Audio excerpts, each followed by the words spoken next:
இன்றைக்கு நாம் தியானிக்க இருக்கிற வசனம் ஆதியாகமம் 17ஆம் அதிகாரம் 2வது வசனம். நான் உனக்கும் எனக்கும் நடுவாக என் உடன்படிக்கையை ஏற்படுத்தி உன்னை மிகவும் திரளாய் பெருக பண்ணுவேன் என்றார். இங்கே கர்த்தர் ஆபிரகாமோடு ஒரு உடன்படிக்கையை ஏற்படுத்துறார். உனக்கும் எனக்கும் நடுவாக ஒரு உடன்படிக்கை ஏற்படுத்தி உன்னை மிகவும் திரளாய் பெருக பண்ணுவேன் என்கிற ஒரு வாக்கு தத்தத்தை ஆபிரகாமுக்கு கொடுக்கறத பாக்குறோம். ஆனா இந்த வாக்கு தத்தத்தை தேவன் கொடுக்கும் போது ஆபிரகாமுக்கு 99 வயது. அவருக்கு சொன்ன வாக்குத்தத்த சந்ததி இன்னும் அவருக்கு உருவாகல. ஆதியாகமம் 17:1 பாருங்க, ஆபிரகாம் 99 வயதான போது கர்த்தர் ஆபிரகாமுக்கு தரிசனமாகி, நான் சர்வ வல்லமையுள்ள தேவன், நீ எனக்கு முன்பாக நடந்து கொண்டு உத்தமனாயிருன்னு சொல்றார். அப்போ ஒரு ஆசிர்வாதத்தை, ஒரு உடன்படிக்கையை நாம தேவனிடத்திலிருந்து பெற்றுக்கொள்ளணும்னா நாம் தேவனுக்கு முன்பாக எப்படி நடக்கணுமா? உத்தமனாய் நடக்க சொல்றார் ஆபிரகாமுக்கு. இன்னைக்கு நமக்கும் வாக்கு தத்தங்கள், தேவன் பண்ணின உடன்படிக்கைகள் நமக்கும் நிறைவேறணும்னா நம் வழியிலே உத்தமமாய் தேவனுக்கு முன்பாக நாம் நடக்கிறவர்களாய் காணப்படணும். இதே ஆதியாகமம் 17:4-6 வரைக்கும் நீங்க பாத்தீங்கன்னா, நான் உன்னோட பண்ணுகிற என் உடன்படிக்கை என்னவென்றால், நீ திரளான ஜாதிகளுக்கு தகப்பன் ஆவாய். அதான் தேவன் ஒன்றுமே இல்லாததை உருவாக்குகிறவர் கர்த்தர் இல்லையா? அவருக்கு அந்த பிள்ளை பாக்கியமே இல்ல, அந்த சந்ததி இன்னும் உருவாகாத போதே அவரை திரளான ஜாதிகளுக்கு தகப்பனாக ஏற்படுத்துவேன் என்கிற ஒரு உடன்படிக்கை அவரோடு பண்றாரு. இனி உன் பேர் ஆபிராம் எனப்படாமல் ஆபிரகாம் என்று அழைக்கப்படும் சொல்றார். உன் பேர் ஆபிரகாம் எனப்படும் சொல்றார். உன்னை மிகவும் அதிகமாய் பலுக பண்ணி உன்னிலே ஜாதிகளை உண்டாக்குவேன், உன்னிடத்திலிருந்து ராஜாக்கள் உருவாவார்கள் என்றார். அப்போ உன்னுடைய ஜாதியை நான் பெருக பண்ணுவேன். அதான் அவர் சொல்லுவார், வானத்து நட்சத்திரங்களை நீ அண்ணாந்து பார், இந்த பூமியில இருக்கிற கடல் மணல் அத்தனையாய் உன்னுடைய சந்ததியை நான் பெருக பண்ணுவேன்னு சொல்லி அங்கு ஆபிரகாமுக்கு தேவன் வாக்கு பண்றார். ஆதியாகமம் 12:2 நான் உன்னை பெரிய ஜாதியாக்கி உன்னை ஆசீர்வதித்து உன் பேரை பெருமைப்படுத்துவேன், நீ ஆசீர்வாதமாய் இருப்பாய். நம்ம எல்லாருக்குமே தெரிந்த ஒரு வாக்குத்தத்த வசனம் இல்லையா இது? நான் உன்னை பெரிய ஜாதியாக்கி உன்னை ஆசீர்வதித்து.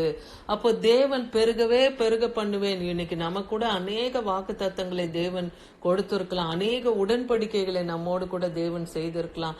அது எல்லாத்தையும் தேவன் இந்த வருடத்திலே நமக்கும் அவர் நிறைவேற்ற வல்லமுள்ளவரா இருக்கிறாரு. எப்படி ஆபிரகாமுக்கு அவர் பெரிய ஜாதியாக்கி உன்னை ஆசீர்வதித்து உன் பேரை பெருமைப்படுத்துவேன். இன்னைக்கு நம்முடைய பேர் மற்றவர்களுக்கு தெரியாமல் அறியாமல் இருக்கலாம். தேவன் அந்த புகழ்ச்சியும் கீர்த்தியும் உண்டு பண்ண அவர் வல்லமையுள்ளவர் இல்லையா? அதான் உன் பேரை பெருமைப்படுத்துவேன் அன்னைக்கு ஆபிரகாமுக்கு வாக்கு பண்ணி நீ ஆசீர்வாதமாய் இருப்பாய் என்று ஆபிரகாமுக்கு தேவன் சொன்ன வாக்கு தத்தத்தை நம்ம பார்க்கிறோம். அதே போல ஆபிரகாமும் நம்ம வேதத்திலே அவர் விசுவாசத்தின் தகப்பனா இருந்து தேவன் சொன்னதை அவர் விசுவாசித்து பொறுமையோடு காத்திருந்து அந்த விசுவாச வாக்கு தத்தத்தை அவர் பெற்றுக்கொண்டார்னு பார்க்கிறோம். அவருடைய மகனான ஈசாக்கின் மூலமாய் பிறந்த யாக்கோபு ஏசா மூலமா அவருடைய சந்ததி பெருகிற்று. யாக்கோபின் மூலமா இஸ்ரவேல் சந்ததி பெருகிற்று இல்லையா? ஏன்னா எகிப்தில அவங்க அடிமைப்பட்டு இருந்த போது அவங்களுடைய ஜனத்தொகை பெருகி போச்சு. எகிப்தியர்களாலேயே அவங்கள தாங்க முடியாத அளவுக்கு அவங்க இருந்த அந்த கோசோன் நதி ஓரத்துல அவங்க இருந்தாங்க இல்லையா? அந்த எல்லையில கூட அவங்களுடைய பாரத்தை அந்த பூமி தாங்க முடியாம இருந்ததுன்னு பாக்குறோம். அப்படி தேவன் அவர்களை திரளாய் பெருக பண்ணினார்னு பாக்குறோம்.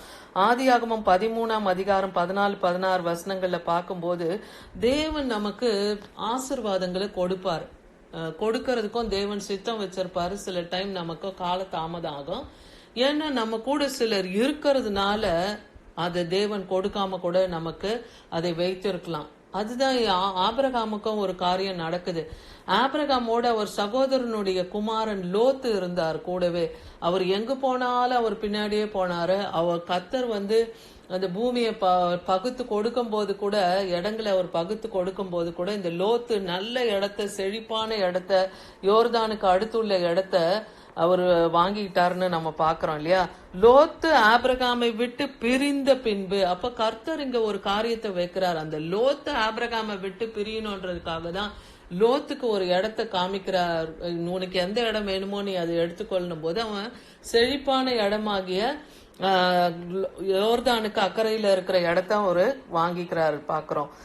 ஆனா ஆபிரகாமை நோக்கி கர்த்தர் சொல்றாரு, உன் கண்களை ஏறெடுத்து நீ இருக்கிற இடத்திலிருந்து வடக்கையும் தெற்கையும் கிழக்கையும் நோக்கி பாருன்னு சொல்றாரு. அங்க லோத்து பார்த்தது கொஞ்சம் செழிப்பான இடம் தான் அவனுக்கு கிடைச்சது. அவனை விட்டு ஆபிரகாமை பிரித்த பிறகு தேவன் கிழக்கிலும் மேற்கிலும் வடக்கிலும் தெற்கிலும் நீ நோக்கி பார்க்கிற எல்லையெல்லாம் உனக்கே சொந்தம், நீ கால் மிதிக்கும் எல்லையெல்லாம் உனக்கு சொந்தம்னு சொல்றாரு. நீ பார்க்கிற இந்த பூமி முழுவதும் நான் உனக்கும் உன் சந்ததிக்கும் என்றென்றைக்கும் இருக்கும்படி கொடுத்து உன் சந்ததியை பூமியின் தூளை போல நான் பெருக பண்ணுவேன். ஒருவன் பூமியின் தூளை போல எண்ண கூடுமானால் உன் சந்ததியை எண்ணப்படுன்றார். அப்ப எப்படி ஒரு மண்ணை நம்ம எண்ண முடியாதோ, ஒரு கடல் மண்ணெல்லாம் நம்ம எப்படி எண்ண முடியாதோ, அதை போல ஆபிரகாமின் சந்ததியை தேவன் வாக்குரைத்தது போலவே ஆசீர்வதித்து பெருக பண்ணினார்னு பாக்குறோம். சங்கீதம் 105:8-11 வசனம் வரைக்கும் பாத்தீங்கன்னா, 1000 தலைமுறைக்கென்று அவர் கட்டளையிட்ட வாக்கையும் ஆபிரகாமோட அவர் பண்ணின உடன்படிக்கையும் அவர் ஈசாக்குக்கு இட்ட ஆணையும் என்றைக்கும் நினைத்திருக்கிறார்.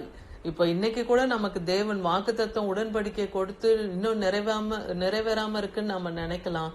ஆனா தேவன் நம்மையும் நினைத்திருக்கிறார். அவர் நமக்கும் ஏற்ற சமயத்திலே சகலத்தையும் செய்ய அவர் வல்லமை உள்ளவரா இருக்கிறார். இப்ப லோத்துவை போல கூட நம்மிடத்துல கூட அப்படிப்பட்டவர்கள் காணப்படலாம். அப்ப அவர்களை கூட தேவன் தூரப்படுத்தி நமக்கு கொடுத்த அந்த வாக்கு தத்தத்தை உடன்படிக்கையை தேவன் நிறைவேற்ற வல்லமை உள்ளவரா இருக்கிறார். அப்ப யார் நம்ம எல்லையிலிருந்து நீங்கணும் என்பதை நாம் தேவனிடத்துல கேட்கணும். யாக்கோபுக்கு பிரமாணமாகவும் இஸ்ரவேலுக்கு நித்திய உடன்படிக்கையாகவும் உறுதிப்படுத்தி உங்களுக்கு சுதந்திரமான கானான் தேசத்தை உனக்கு தருவேன்னு சொல்றார்.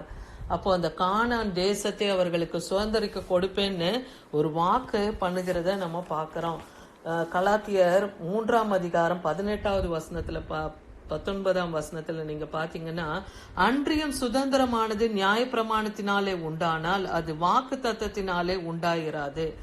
அப்போ தேவன் ஒரு சுதந்திரத்தை கொடுக்கிறாருன்னா அது நியாய பிரமாணத்தின்படி அல்ல, அது வாக்கு தத்தத்தினால் உண்டாயிருக்குது.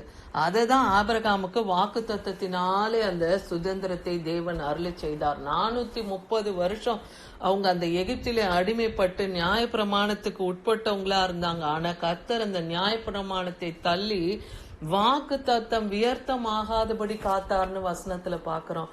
அப்போ இன்னைக்கு தேவன் சொன்ன அந்த வாக்கு தத்தத்தின்படி எப்படி ஆபிரகாமுக்கும் கர்த்தருக்கும் நடுவாக ஒரு உடன்படிக்கை ஏற்படுத்தி அவரை மிகவும் திரளாக பெருக பண்ணின தேவன் இன்னைக்கு நம்மையும் திரளாக பெருக பண்ண, நம்மையும் ஆசிர்வதிக்க தேவன் வல்லமையுள்ளவரா இருக்கிறார்.